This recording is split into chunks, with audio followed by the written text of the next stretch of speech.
in the Now with Jim Swilley, and we're doing a part 2. We were talking in the last episode about conspiracy theories, and why so much of the modern church thrives on urban legends, and even when science is giving irrefutable evidence to certain things, certain people refuse to believe it. Like, for instance, I believe in the Creator. I believe in intelligent design. I also can't deny that the Earth is billions of years old, and I think and that there is evolution. And if Moses were here today, I think he would be surprised that people in the 21st century are literally believing that the Earth is 6,000 years old and that it was created in 24-hour periods. I think he would say, no, I was speaking poetically. I was at the Grand Canyon a few months ago, and there's no possible way that thing didn't take millions, possibly billions of years. So let me throw out a question then. So you're saying God couldn't just create it that way? Because I find that interesting. I don't like to debate, and I'm not trying to. I don't debate evolution and science. Right. I usually basically just drop it because so many people fight, and the ultimate answer is just trust what you trust and go on. But I find that interesting when you said no possible way. That do you limit God that he couldn't do that? No, of course I have to believe in the omnipotent God who could have created it in 6 seconds if he wanted to. The evidence is, I think somewhere just in the last couple of weeks they found a dinosaur bone that's like the oldest one they've ever found. And the biggest. And it's making them even having to rewrite some of the things. It looks like Joan Rivers. I'm sorry. I'm sorry. Too soon? Joan would laugh. Too soon. She didn't die. Right. But why is it an either or? Why are people afraid? There you go. Well, if I accept that premise, then is it a domino effect? Right. And I can't believe anything. I've been watching a show called Cosmos, which is great, by the way. I would recommend it. And Neil deGrasse Tyson is just incredible. But anyway, they're presenting all these different things. They tell you that, not only is there this universe, but there's hundreds of billions of universes. I mean, they zoom out and they show you all these, and it makes you feel incredibly small. But what I love about it is they present fact, even about evolution and different things like this, but they still don't know what began the process. Right. And that's where you can insert faith to me. So I can't stand absolutists where they're like, Right. no, it's either all God or it's all science. The Big Bang Theory could be God saying, let why there be not light. say that's God? Like when they zoomed out and they show you what the universe or multi-universe looks like, that looks like the face of God to me. And I've seen in my lifetime how spirituality and science are not polarized like they used to be. There was a time 50 years ago, no respecting scientist would allow for creation. But that's one beautiful thing about the sort of rise of understanding of quantum physics. Right. Because it's so spiritual. Quantum physics is all about, we believe there's these other dimensions, but we can't explain them, and everything in this physical world is not as it appears, and there's another reality that's controlling everything, and if you want to call that God, that's fine with us. I think that's awesome. I'm ready to live in a world that's not bound by tribalism anymore. Jesus himself presented a lot of quantum physics. I mean, everything he was saying about how you create words and how you can create your destiny. I mean, it can all be backed up, and I think that sets him apart even more, that he was ahead of his time. And science and spirituality can confirm each other. David? Yeah, in the last episode, Robert said these two words that I believe, and we're so fearful of letting people believe. Yeah. And as soon as one says I believe, I get interested. I want to know what you believe. It doesn't mean I'm going to believe that or I'm going to follow that. But now another piece, or that you have to be wrong for me to be. There you go. Right. Yes. But it opens up a new world of exploration and some new thoughts and some new parameters, and all the old presuppositions come against or come around what you believe. But that's on me. I've got to come back and figure out why. Exactly. And people are usually more open when you're not forcing your belief on them. I had an atheist call in the other day. I was on a radio show, and they were asking us questions, and I told her, we ended up emailing back and forth. I gave her my email, and I said, I'm not interested in making you believe anything. It doesn't benefit my life if you believe in God. I don't care. I'm not counting numbers. Where I got 400 saved tonight. I don't care. For me, it works. For you, it might not. But, I've said before, if God is as real as Santa Claus, which I believe he's more real than Santa Claus, but if he's only as real as Santa Claus, life with Santa is better. I didn't grow up with Santa Claus, Dude, but it's if you time believe... knew there is I've been trying to think of the right time to tell you. Yeah, if you believe there's think you some can handle old it. man out Living there in that's going to bring something you presents, better. that's a great Right. thing. So my thing is, I believe God's obviously real and bigger than that. But for me, a sugar pill, if they used to sell sugar pills back in the day and tell them it's going to heal you, and it did because you believed it. Yep. If God is a placebo, it still works because I believe in it. Now, I believe God is real.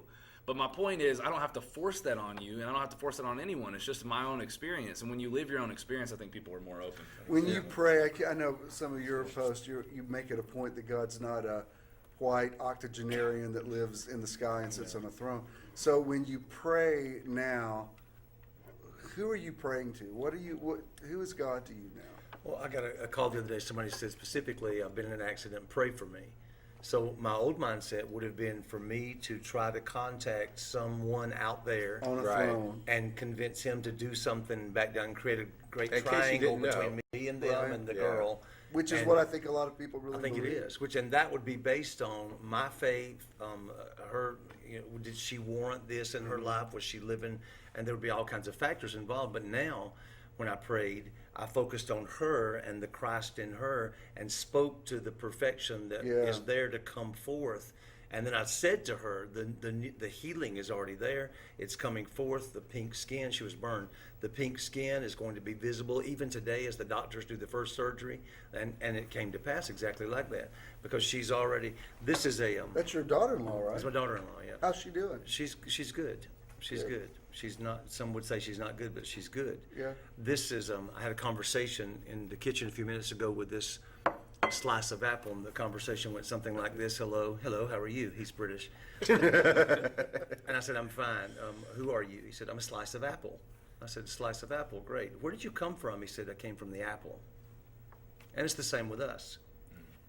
It's exactly everything this apple is. It's just a slice of the apple. And if we can figure out what we came from, that we're just a slice of something more perfect, bigger than, we're stuck in this plane, in this material plane, with our five senses being the connectors to this plane. And if we can't move beyond that in our consciousness, if we can't go to that next level of seeing that we're not, it's not about just fixing this slice of apple and it acting the right way and pointing the right way and sitting the right way, all that. We have to figure out how to see ourselves as one with what we came from.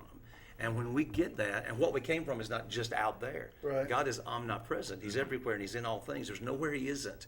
I do a little song, it's very spiritual. It says, I saw Jehovah in the mayonnaise jar, because that's where he is. I was just going to use that title for a song. See? But I'll let you have it. but the red apple and the green apple cannot mate, right? Oh, That's a good, Oh, sorry. that's a different episode. If you're still seeing red and green, Yeah, I suppose not. If you if we're talking about people that seem to cleave to conspiracy, what is it about Bible followers? And I've come to distinguish that from Christ followers. There's people that just literally Absolutely. are Bible Absolutely. followers. Why do they feel it's so fragile that they have to protect it and Right. be so afraid? You know, you hear these things where people say, "Oh, what if we found out there were aliens or Martians? What would that do to the Bible?" Right. You know, Right. nothing. It's still the Bible. Yeah, it's still, you know, right. or If it's what real, if we it's found still out real. Jesus was actually married? That would just destroy Right. Christianity. Right, Why? right. Why would it? Or had kids. Why are they so Right, I think afraid that's of very that? telling that your belief system is kind of a house of cards. Exactly. And if you Don't mess if it. you expose one thing, it could blow the whole thing out of the water. Yeah. You know, and I know in the future you said just going to. I have so many funny stories from pastoring for years back in the 80s. Like people would, and you asked a question in the last program. You said, "What conspiracy did you that you believed in personally, or whatever that you went through?" I wish that back when I pastored, I would have listened to my spirit. I Yeah. could have shepherded a lot better than trying to find it in the book of Mark. you know. What did you started to say something though? You were saying that you remembered somebody saying something. Oh, well, I mean, even back then, like, I specifically remember this lady came up to me and I just preached something. And, you know, of course, we told him Jesus was coming in the world. You know, we're living in peerless times. Right. And, you know, the gospel, nobody, you know, a great falling away. And she came up to me, she's like, and I was tired, and she's like, Lord, Brother Eddie said, what would happen if a nuclear bomb started falling on us? I said, well, we'd melt like butter. Let's go to lunch. Well, you brought some comfort to her. Well, I mean, I didn't know what else to tell her. Well, you would just melt like a stick of butter, but I'm going to Shoney's. And you mentioned Bible followers. You know, to me, fear and conspiracy comes from unknown. It comes from lack of knowledge. We're destroyed from a lack there of you knowledge. go. People follow the Bible, but really they're not following the Bible. They haven't even read it. Right. And most of the things we talk about, you know, the rape and then pay the dad 50 shekels of silver and stuff, people are like, well, that's Old Testament. Okay, well, let's talk about what Jesus said. Jesus said if your hand offends you, cut it off. I've never met one Christian in my life that cut off their hand because it offended them. I've never met one that plucked out their eye. You know? I saw a thing of, you know, there's a big movement among a lot of conservative senators about trying to keep the Ten Commandments on walls of courthouses and stuff. And this one guy, he's a senator from Alabama, and he was really strong on it. Like, you know, we are going to protect the Ten Commandments. And so the interviewer said, can you name the Ten Commandments? He couldn't even name one of them. Of course. Most people who have a general knowledge of the Bible would get, thou shalt not kill, thou shalt not steal. That's pretty well known. And it was the whole concept of protecting an icon. Right. Whereas if it's real, and this is true for every one of us, whatever you believe, if it's real, then put it under a microscope. Yeah. You know, it's like don't be afraid of anything. I can tell you this. Everything in my life has been challenged. Everything I've ever thought I believed has been challenged. And yet I've come through the other side of it, not cynical, still wanting to believe, but having a completely different worldview. I mean, I heard when I was a kid that the rapture of the church was going to happen in 1988. And so somewhere in the back of my mind, every decision I ever made, even concerning why I got married, why I didn't tell the whole truth about myself, all of it was, well, I won't be here after 30, so how bad can it be? I've got to, you know, at least I'll be a Christian, and I won't go to hell, and I won't go through the tribulation period. And so every, and I don't live in regret, but every decision I made, the entire way I lived my life, was through that skewed paradigm of it's all coming to an end, and whatever you're going to do, you got to do it quickly, and don't tick God off. And you know, I was thinking one time, there's a scripture in Hebrews that talks about when you sin, you crucify him afresh. And we were taught, my parents and I used to sing a song, you know, where's the nails that nailed him there when he died in deep despair? If you're not serving him, it's in your hand. It's a terrible song. Like, you're holding the hammer, you're holding the nails, you're holding the whip. And I remember at one point thinking, God, maintaining a relationship with Jesus is worse than trying to maintain a relationship with an adolescent girl. It's like everything you say is offending him and ticking him off and crucifying him again. And I had one sex thought, or I said one thing that wasn't exactly true, and there's Jesus up on the cross again. You know, at a certain point you want to go, Jesus, this is just too hard. Everything I say, everything I do, you're so fragile. You know, I'm crucifying you again. It's like, this is wearing me out. And that's why the teaching on righteousness, one thing I'll say about the faith movement is they pounded that into my head. You are the righteousness of God in Christ. So I thought, good. I needed that. Yeah. Right. But when you change the way you look at God, it changes the way you look at yourself. By the same token, when you change the way you look at yourself, it changes the way you look at God. And when you take and release yourself from that boogie bear of gnashing of teeth and that dark eternal hell, it frees you to realize the love of God more than that scary. Right. And when you do that, when you rightly divide, jump and in. you look at the Bible through the light of love, then it becomes a beautiful thing. To me, I love the scripture more than ever now, but I don't have to take every little thing literally. So there's some great poetic truth there. Exactly. But when you see it through that perception, you grow up. It's a more mature way of looking at it, and it's actually applicable to your life. David and Brian. I would keep arguing, going back to this foundation thing. But at some point, our conversations become very helpful and needed for people that need to hear different aspects of what's real and what's not real from the I believe. But at some point, we're talking about a structure that's way up here and no foundation down here.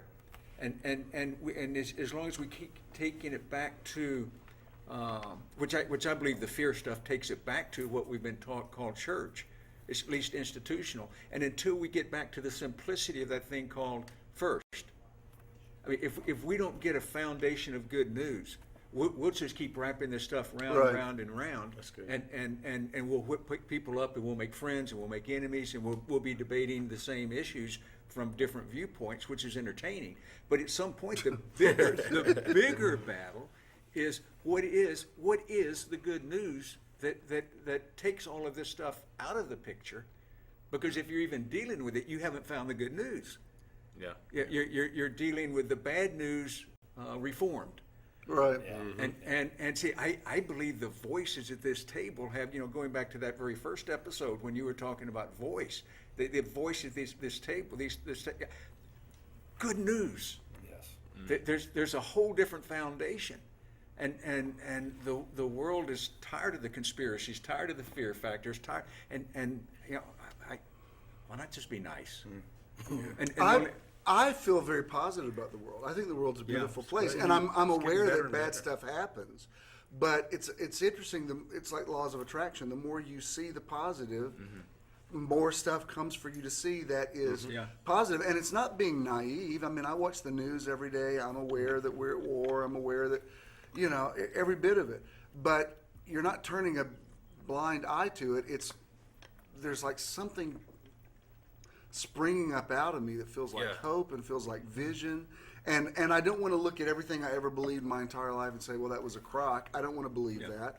I want to take what I can from that. Was it where Jesus said the kingdom is like a man that goes into his treasury and brings out many things new and old? So there are certain things about all of our tradition that's positive that we want to keep, but there's so much of it that just needs to be put away. It's like cleaning out your closet. Like I'm going to wear that. I'm going to wear that, but I'm never going to wear that again. And I need to throw it away and thin down. What were you going to say?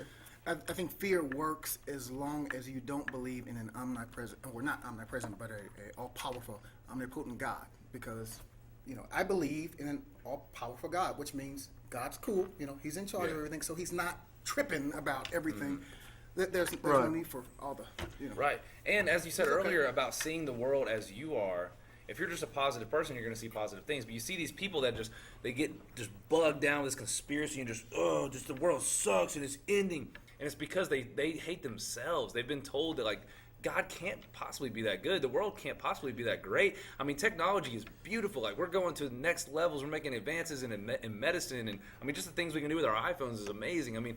It's not lost on me. And that's because I see the world through that lens. Right. But you meet some people that all they talk about is war, or that we're the world is ending, and that God hates us. And it's because they hate themselves. Somebody posted something on Facebook that was like a reenactment of what the end times would look like from their theology, and it was terrifying. It was very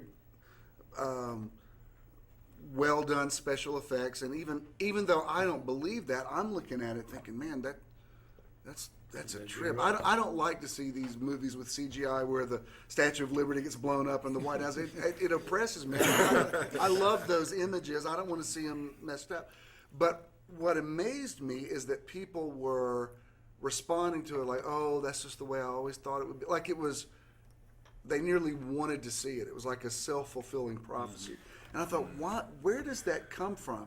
And we're about out of time, but I remember, I think I've told y'all this before, but years ago when the boys were little, we were in a theater watching a movie. And this woman comes up to me and says, Bishop Swilley, the movie's about to start. She says, I need to ask you something. Is it true you don't believe in hell anymore? And I said, well, it's not that I don't believe in hell. It's that I believe that the last Adam overcame the first Adam. So I'm trying to give her Ultimate Reconciliation 101 before the credits start. And she just won't let it go. She's like saying, but do you believe in literal hell? And I could tell I could not shut her up, and I wanted to see the movie. So finally I said, Yes, I believe the majority of the world's going to hell. All the Native Americans are going to hell. All the Jews are going to hell. All the mentally challenged people that couldn't confess Jesus. All the babies that didn't get baptized, all in hell. And the way she responded was, "Oh, praise God, praise God." And I thought, man, that's some sick and twisted stuff. That just tickles you Because so people- much that you wanted to believe in. Right. People would rather be right than be better. Yeah. They very want. I want the world to end because that's what I grew up and mom and them told me and I believed it. Rather than just be better. This is too good. We're going to have to do a conspiracy theory part 3. Thanks for being with us in the Now, Jim Swilley.